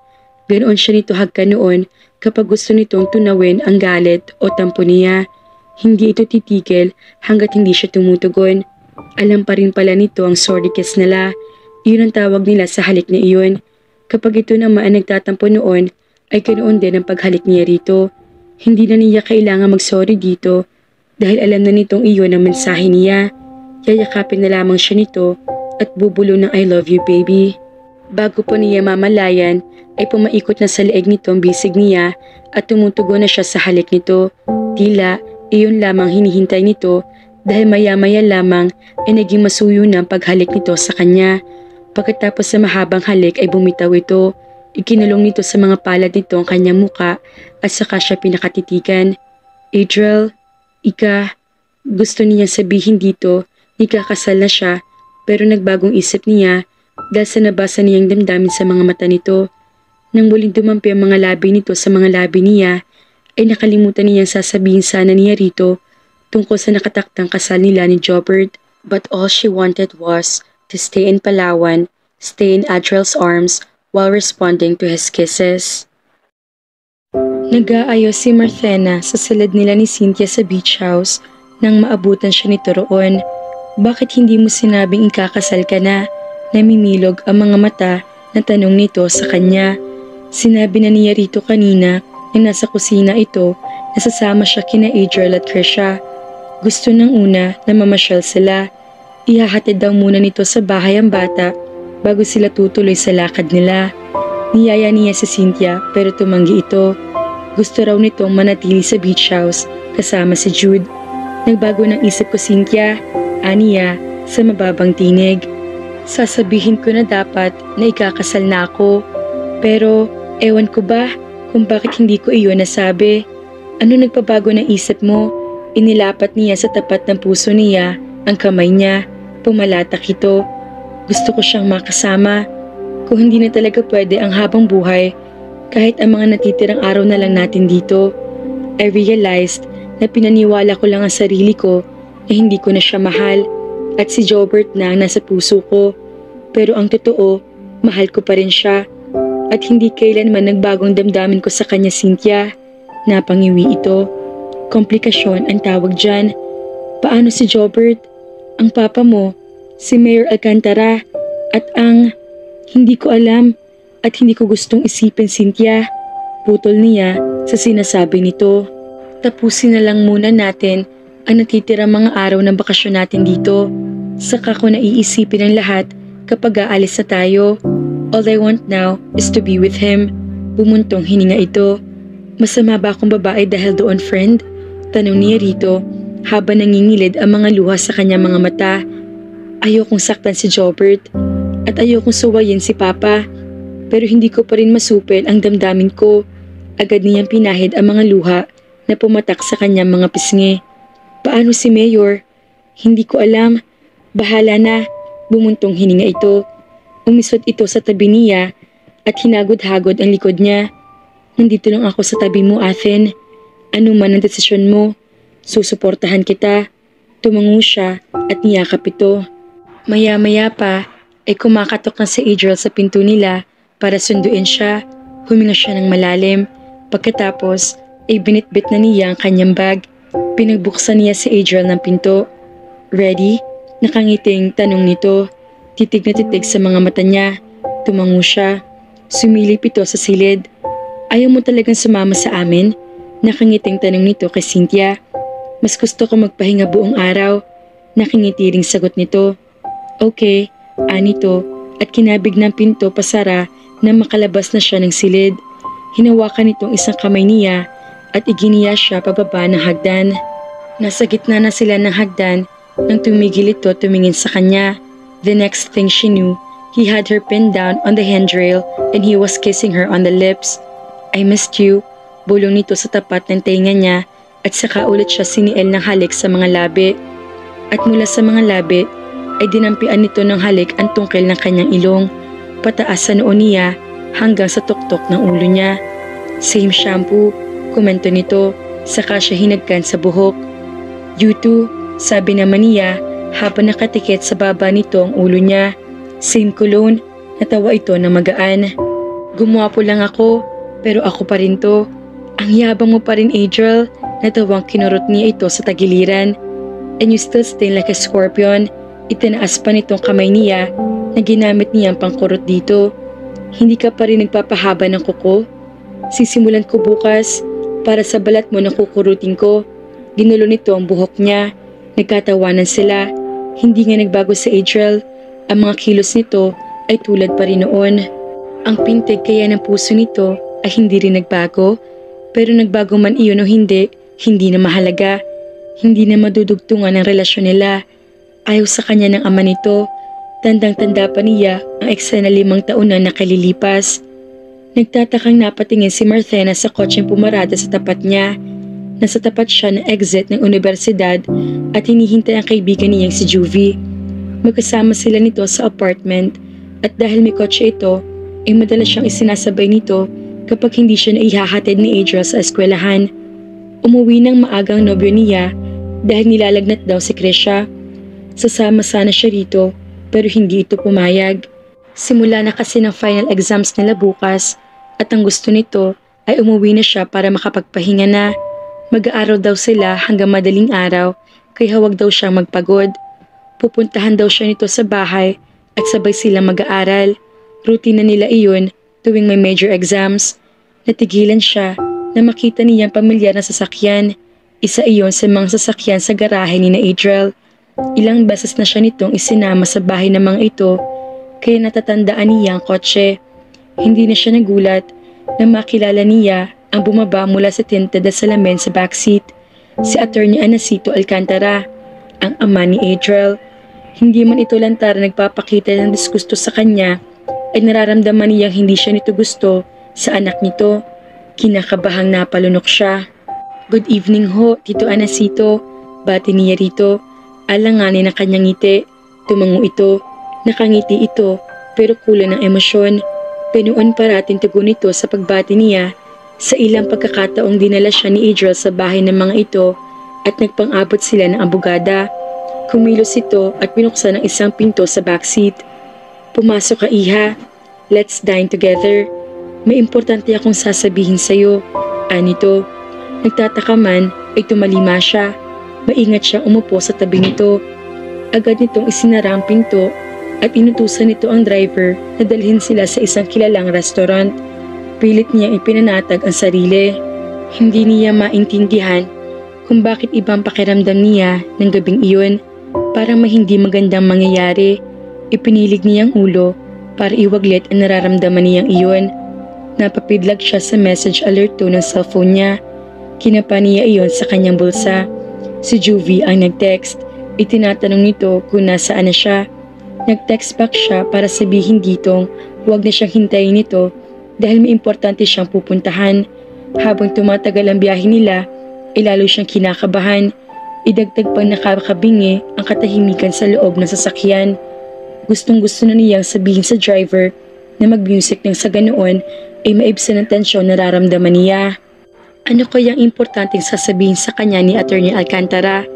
Sa sulok ng mga mata niya, nakita niya nakatutok lang sa daan sa unahan nila ang tingin nito. Pasimple sinulya pa niya ito. Formal na formal ang anyo nito. Hanggang ngayon ay iniisip niya kung bakit contrasting ang rehistro ng mukha ng mag-ama. Mabagsik ang anyo nito, samantalang si Adriel ay maamong anyo. Ang ilong at noo lamang ng alkalde ay nakuha ni Adriel. Napapitlag na naman siya nang tumunog ang cellphone niya. Tumatawag si Adriel. Napalunok na tumingin siya sa ama nito. Gusto namang tumingin din ito sa kanya. Tila nahulaan na nito kung sino ang caller niya base sa reaksyon niya. Hindi niya kailangan malaman na kasama kita. Pantay na sabi nito sa seryosong anyo. Wala sa loob na tumango siya. Sinagot niya ang tawag. Pauwi ka na ba, baby? Malambing na tanong ni Adriel sa kanya. Kapag kuwan, inarinig niya ang tunog ng halik nito sa mouthpiece. I miss you already. Napatingin siya. Paano ba niya hindi mamahalin ang sobra ang nobyo niyang ito? Later pa. Kakain muna ako bago umuwi. Gusto mong samahan kitang kumain? Napalunok siya. Hindi sinasadyang napatingin siya sa katabi niya na nagpapanggap na hindi nakikinig. Pero sigurado siyang matama nakikinig ito sa pinag-uusapan nila ni Adriel. No, Adriel, matatagalan pa ako kung hihintayin kita. Uuwi rin agad ako pagkatapos kong kumain. Where? Sa fast food na lang siguro. Okay. Kumusta si Krisha? Nakatulog na. Sinat lang pala. Nagpapanik na si Yaya. Humikab ito. Pati hikab nito, inaaaliw siyang pakinggan. Mas nagiging maamong anyo nito kapag inaantok, lalo na kapag tulog. Ilang beses na ba itong nakatulog sa tabi niya at walang sawang pinagmasdan niya mukha nito. Napangiti siya. Maraming beses na mula na maging magkaibigan sila hanggang sa naging nobyo niya ito. Inaantok ka na yata. A little. Pupuntahan kita mamaya, baby. Magpahinga ka na lang kaya. Promise, magre-review ako. Hindi ako matutulog, kaya hindi mo ko kailangan bantayan. Napangiti siya. Bukod kasi sa pagiging boyfriend, ay tagagising din ang papel nito sa buhay niya kapag ganoong linggo ng major exams nila. Madalas, ay tinutulungan niya ang pag-review. Matyaga ito sa pagising sa kanya. Kung hindi siya nito susubuan ng mansanas, ay ipagtitimpla siya nito ng kape para mawala ang antok niya. Kaya ang matataas niyang score sa exam ay utang niya rito. Pupuntahan kita, pag-uulit nito. Alam niyang hindi ito naniniwala na hindi siya makakatulog. Alam nitong madikit lang ang likod niya sa kama ay tulog agad siya. Magpapahinga lang ako ng 1 oras, okay? Dadalhin ko lahat ng review materials natin. Sabi nito, pumayag na lamang siya para matapos ng usapan. Pakiramdam kasi niya ay nasa kanyang buong atensyon ng katabi niya kahit hindi ito umiimik. Okay, kumain ka ng marami, baby. Okay, I love you. Napalunok siya bago niya nagawang sumagot na pabulong. I love you too. Nag-iwan na naman ito sa kanya na matunog na halik bago nito tinapos ang tawag. Hindi niya napigilang mapangiti. Maingat niyang ibinalik ang cellphone sa kanyang bulsa. Maya-maya pa ay ipinarada na ng driver ng kotse sa parking lot ng restaurant na sadya nila. Bumaba ang driver at ipinagbukas ito ng pintong abogado. Pagkababa ng abogado, ilumigid ito at binuksan din ang pinto sa gawin niya. Nginitian niya ito. Let's go, iha, kasuwal na sabi ng abogado. Sumunod siya rito na pumasok ito sa restaurant. Sunod-sunod ang paghugot niya ng malalim na hininga habang naglalakad siya. Pinilit nito pumuwesto sa isang mesa na nasa sulok. Maingat siyang umupo sa kaibayo nito. Parang tinatambol ang dibdib niya sa kaba. Nang lumapit ang waiter para iabot sa kanila ang menu list at kuhanin ang order nila ay nagsalita ito. Ang paborito ko, make it two, sabi nito sa waiter. Nakangiting tumango ang waiter at iniwanan sila.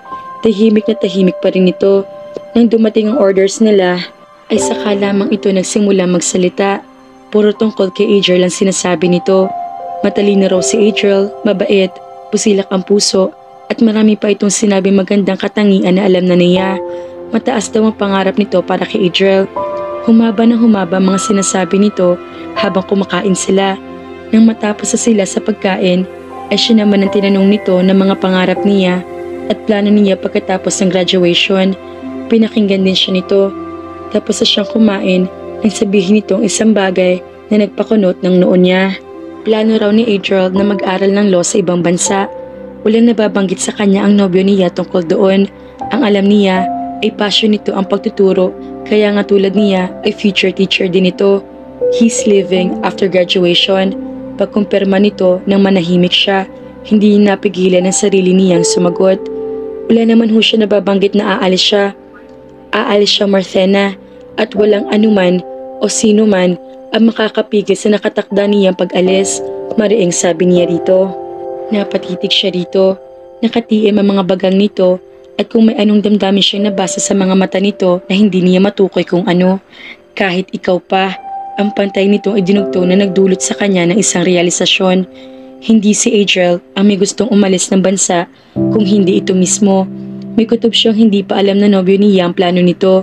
Nabanggit sa kanya ni Adriel na political science ang gusto ng ama nitong kurso para dito, para naninindigan ng unang ninapiling kurso. Iyon ang dahilan kaya nag-drop out ito sa university sa Maynila at sa Palawan na lamang itunuloy ang pag-aaral. Kaya niya ito nakilala at naging magkaklase sila.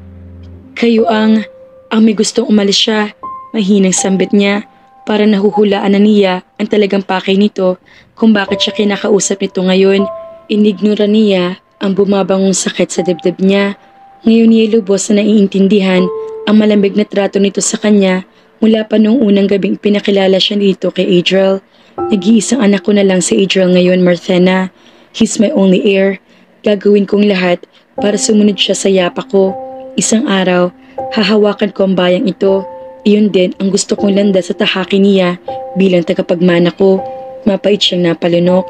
Nagsimulang mamuo ang luha sa sulok ng mga mata niya. Nabanggit sa kanya ni Adriel ang planong pagpasok ng ama nito sa politika. Walang interes sa politika si Adriel, Tito Anacito. Hindi niyo siya. Nasabi ko na kanina, Marthena. Walang sino man ang maaring humadlang sa pangarap ko para kay Adriel. Alam kong hindi kita kakampi sa bagay na ito. Kaya nga kinakausap kita ngayon. Sumandal ito sa backrest ng kinaupuan at hinagod ng tingin ang buong mukha niya. Maya-maya ay bumuntong hininga ito. Naikwento sa akin ni Adriel kung gaano mo kamahal ang papa mo. Napaayos siya ng upo sa sinabi nito. Hindi niya gusto ang pagbanggit nito sa ama niya. Ngumiti ito na makahulugan. Tulad ko ay may mga pangarap din siya para sa'yo, diba? Alam ko rin na nagsisimula ng lumago ang negosyong pinasok niya at sinusubukan niyang gumawa ng pangalan sa business circle. Well, aaminin kong kaagad napansin ng mga kaibigan ko ang kakayahan ng papa mo. Yes, iha, ilan sa mga miyembro ng business club ay mga kaibigan ko. I'm telling you, Marthena, kung hindi mo ko tutulungan, mapipilitan akong gumawa ng paraan. Ibabalik kong ama mo sa pagtitinda ng isda sa pantalan. Napasinghap siya sa implikasyon ng sinabi nito. Hindi tamang idamay nito ang napakabuti niyang ama ni sasakripisyo ang lahat. Masuportahan lamang ang mga pangarap niya. Pawis at dugo ang pinuhunan nito para maitayong overview designs. Itanayo nito ang maliit nila negosyong iyon 2 taon nang lumipas. Bags, footwears, fashion accessories at summer clothings na sila mag-ama mismo ang nagdisenyo ng pangunahing produkto nila. Naging paborito silang puntahan ng mga turista kaya mabilis na nakilala ang mga likha nila. Sa kasalukuyan ay pinag-iisipan na ng ama niya ang pag-e-export. Guguho ang magandang bukas na nakikinita ng papa niya sa hinaharap kapag hindi niya ginawa ang gusto ng Atty. Alcantara. Sisirain nito ang papa niya. Naniniwala siyang gagawin nito ang sinasabi. Sapat ang koneksyon nito at kapangyarihang dala ng salapi. Marahil, inaikwento rito ni Adriel isusuko niya ang kahit ano para sa ama niya. Alam nitong kahinaan niya, kaya ginagamit nito iyon para mapasunod siya. Kailangan niya mamili, si Adriel o ang papa niya. Nag-uunahan na sa pagpatak ang mga luha niya ng mga sumunod na sandali. Lapis ang pagsisikip ng kanyang dibdib. Ano eksakto ang gusto niyang gawin ko para huwag niyo idamay si papa? Luha ang tanong niya. Sinulubong niya mga mata nito. Hindi siya makapaniwalang itong ama na napakabait niyang nobyo. Hindi lamang pala sa mukha magkaiba mga ito, pati sa pag-uugali. Hiwalayin mo si Adriel. Pagkumpirma nito sa kutob niyang talagang pakay nito sa kanya. Nagsunod-sunod ang paghikbi niya. Bibigyan kita ng sapat na panahon, Marthena. Hanggang sa gabi ng graduation niyo, pwede mo pa siyang makasama. Pagkatapos, gusto kong bumalik sa akin ang anak ko na wala ka na sa buhay niya. Malupit nitong dugtong. Tinutok niya ang bibig para pigilan ang tunog ng pagkagulhol niya. Tumayo na ito at lumigit sa kinaupuan niya. Ihahatid na kita, iha. Parang walang anuman nasabi nito at hinawakan ng bisig niya para alalayan siyang tumayo. Kaswal siyang pumiksi. Salamat na lang ho. Kaya ko umuwi mag-isa. Iyon lang. At mabilis siyang tumayo at iniwan ito roon. Hindi na niya pinansin ang ilang pamilyar na mukhang dinaanan niya. Mas binilisan pa niya ang mga hakbang niya. Pagkatapos ng gabing iyon, ipinilit niya magpanggap sa harap ni Adriel na okay ang lahat. Hindi niya gustong maapektuhan ang pag-aaral nito, lalo at final exams nila ng linggong iyon. Tuloy sila sa regular na review, pero kapag nakauwi na ito, ay ginugugol niya ang mga kasunod na oras sa pag-iyak. Ipinagpapasalamat niya bukod sa bumaba mga scores niya kumpara noong midterms ay wala nang mas malala pang idinulot ang pag-uusap nilang iyon ni Attorney Alcantara. Siguro nga, nasa panig niyang tadhana. Ilang araw bagong graduation nila ay binilita sa kanya ng papa niya na nalipat na sa pangalan nito ang malaking ektarya ng lupain na minana nito sa lolo niya na ilang taon din itong ipinaglaban sa korte dahil sa hipag nito naghahabol ng karapatan. Lilipat na raw ng bukid nun, ibabasin nito roon ng overview designs. Mas malaki raw ang itatayo nitong pagawaan para masuportahan nila ang plano nitong pag-e-export ng produkto. Kaagad siyang sumang-ayon. Alam na niya kung paano niyang tatapusin ang relasyon nila ni Adriel. Hindi na nito kailangan malaman kung nasaan siya pagkatapos. Kinakabahan si Marthena sa napipintong paghaharap nila ni Attorney Alcantara. Alam niyang ayaw pa rin nito sa kanya para sa anak nito. Ang tahimik mo, sabi ni Adriel. Hinagkan siya nito sa ulo. Nasa kanan siya nito at nasa kaliwa naman nito si Krisha na tulog na at nakaunan sa kandungan nito. Pinisil nitong kamay niyang hawak nito na hindi siya umimik. Nalibang ako sa panonood ng mga streetlights. Pagsisinungaling niya, tumingin siya rito. Bumaba ang mukha nito at inangkin ang kanyang mga labi. Otomatikong pumikit siya at ginugo na masuyong halik nito. Pagkatapos maghiwalay ang kanilang mga labi, ay kinabig siya nito at isinandal sa dibdib nito. Pumikit siya. Kahungkaga na sumasakop sa dibdib niya ng mga sandaling iyon. Kung dahil iyon sa nag-aalang sumagi sa isip niya o dahil 5 taong nakalipas na hindi niya ito nakasama ay hindi niya matiyak. Nakikita niya sa diwa niya ang nagsasalitang mukha ni Adriel, Jobert ng papa niya at ni Mayor Alcantara. Napaiyak siya. Yun naman pala mga kafelisidad. Ang tatay pala ni Adriel ang dahilan ng kanilang paghihiwalay. Kaya lang, kaya ba makaharap ni Marthena si Attorney Alcantara? Kaya naman, abangan!